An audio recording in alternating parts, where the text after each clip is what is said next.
શ્રીમદ ભાગવદ્ ગીતા અધ્યાય પહેલો અર્જુન વિષાદ યોગ.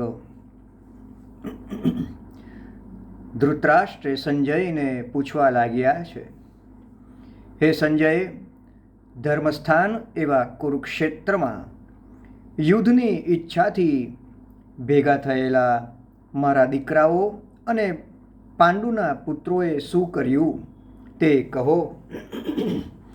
સંજયે જવાબ આપ્યો છે, હે ધૃતરાષ્ટ્ર, યોગ્ય વ્યૂહમાં ગોઠવાયેલી પાંડવોની સેનાને નિહાળીને દુર્યોધન પોતાના ગુરુ દ્રોણ પાસે જઈને બોલ્યા છે, હે ગુરુવર, તમારા બુદ્ધિમાન શિષ્ય અને દ્રુપદ રાજાના પુત્રે પાંડવોની સેનાનો વ્યૂહ ગોઠવ્યો છે તે તમે જુઓ. તેઓના સૈન્યમાં ભીમ અને અર્જુન જેવા બહાદુરો, સાત્યકી, વિરાટરાજ, દ્રુપદ રાજા, દૃષ્ટકેતુ, ચેકિતાન, કાશીના રાજા, પુરુજીત, કુંતીભોજ, શૈલ્ય, પરાક્રમી યુધામન્યુ, બળવાન ઉત્તમોજા, અભિમન્યુ તથા દ્રૌપદીના દીકરાઓ, આ બધા જ મહારથીઓ, પરાક્રમી પુરુષો છે.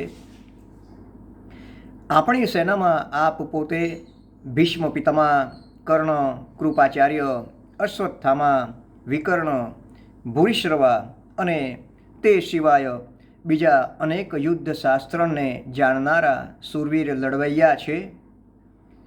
આ બધા વીર પુરુષો મારા માટે પ્રાણ આપવા તૈયાર તત્પર છે. ભીમ પાંડવોની સેનાનું રક્ષણ કરનાર છે તથા ભીષ્મ પિતામહ આપણી સેનાનું રક્ષણ કરનાર છે. આપણી સેના અમાપ છે અને પાંડવોની સેના સીમિત થોડીક છે. દુર્યોધનની વાત સાંભળીને ભીષ્મ પિતામહે પોતાનો શંખ વગાડીને મોટી સિંહ ગર્જના જેવો અવાજ કર્યો. એટલે તરત જ ચારે તરફથી શંખ, ભેરી, મૃદંગ, શરણાઈ, ગોમુખ વગેરે લડાઈના વાજિંત્રોનો અવાજ શરૂ થઈ ગયો. શ્રી કૃષ્ણ તથા અર્જુન પાંડવોની સેનામાં સફેદ ઘોડાવાળા મોટા રથમાં બેઠા હતા. આ વખતે શ્રી કૃષ્ણએ પોતાનો પાંચજન્ય નામનો શંખ વગાડ્યો અને અર્જુને દેવદત્ત નામનો શંખ વગાડ્યો છે.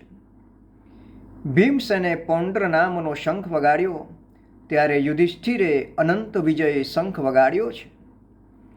નકુલે સુદોષ નામનો શંખ વગાડ્યો અને સહદેવે પોતાનો મણિપુષ્પક શંખ વગાડ્યો છે. તે સમયે કાશીરાજ, શિખંડી, દૃષ્ટદ્યુમ્ન, વિરાટ, સાત્યકી, દ્રુપદ તેમજ અભિમન્યુ અને દ્રૌપદીના પુત્રોએ પણ પોતાના શંખ વગાડ્યા છે. યુદ્ધના વાજિંત્રોના આ મહાન કોલાહલથી પૃથ્વી અને આકાશ બંને જાણે ધ્રુજી ઉઠ્યા અને તે અવાજથી કૌરવોના દિલમાં પણ કંપારી થઈ આવી છે. યુદ્ધ શરૂ થાય તે પહેલાં યુદ્ધ માટે ભેગા થયેલા બંને લશ્કરોના મોટા યોદ્ધાઓને નિહાળવાની ઈચ્છાથી અર્જુને ભગવાન શ્રી કૃષ્ણને કહ્યું છે, હે અચ્યુત, મારો રથ બંને સૈન્યોની વચ્ચે ઊભો રાખો કે જેથી હું આ લડવૈયાઓને સારી રીતે જોઈ લઉં. અર્જુનના કહેવાથી શ્રી કૃષ્ણએ રથને મેદાનની વચમાં ઊભો રાખ્યો. તે પછી અર્જુન ચારે તરફ જોવા લાગ્યો છે.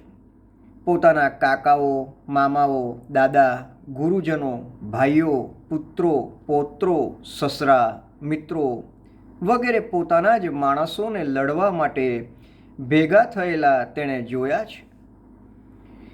એટલે તે શ્રી કૃષ્ણને કહેવા લાગ્યો, હે કૃષ્ણ, આ લડવા માટે એકઠા થયેલા બધા તો પોતાના જ માણસો છે. તેમને જોઈને મારા અવયવો ઢીલા થઈ જાય છે, મારું મોં સુકાય છે અને શરીરે ધ્રુજારો થાય છે. મારા રૂવાડા ઊભા થઈ જાય છે અને હાથમાંથી આ મારું ગાંડીવ ધનુષ્ય પણ જાણે સરકી જાય છે. મારું આખું શરીર જાણે બળે છે. હું ઊભો રહી શકું તેમ નથી. મારું મગજ જાણે ભમે છે. હે કૃષ્ણ, આ બધાને મારીને મને શું મળશે? મારે વિજય નથી જોઈતો.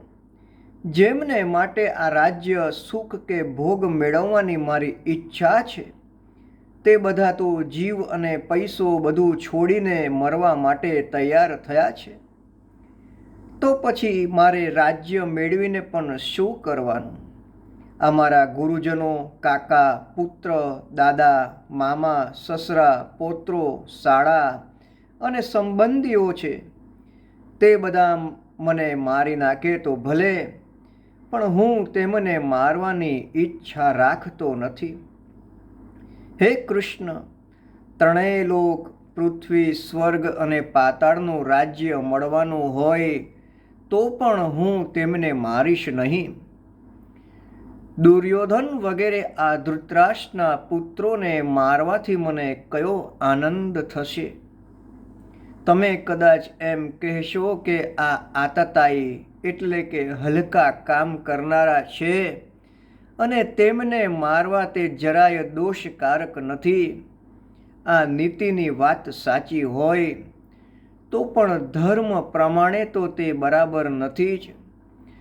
ધર્મ તો કહે છે કે તેવાને મારવામાં પણ પાપ છે. માટે હે રાધવ, હું આ પાપ કરવાનો નથી. હે માધવ, ધનની લાલચમાં આ બધાની બુદ્ધિ તો ખલાસ થઈ ગઈ છે. એટલે આવા કુળનો નાશ કરવાથી શું થાય તેનું તેમને ભાન નથી. પણ મને તો તે વાતનું ભાન છે જ. તો પછી મારે એવું પાપ કરતા અટકવું ન જોઈએ? કુળનો નાશ થાય, તેની સાથે કુળના ધર્મો નાશ પામે અને પાપ વધે. કુળનું પાપ વધતા કુળની સ્ત્રીઓ બગડે, અને સ્ત્રીઓ બગડે એટલે પ્રજા વર્ણ સંકર થાય. આ પ્રમાણે જે પોતાના કુળનો નાશ કરે તે નર્કમાં જ જાય એવું મેં સાંભળ્યું છે.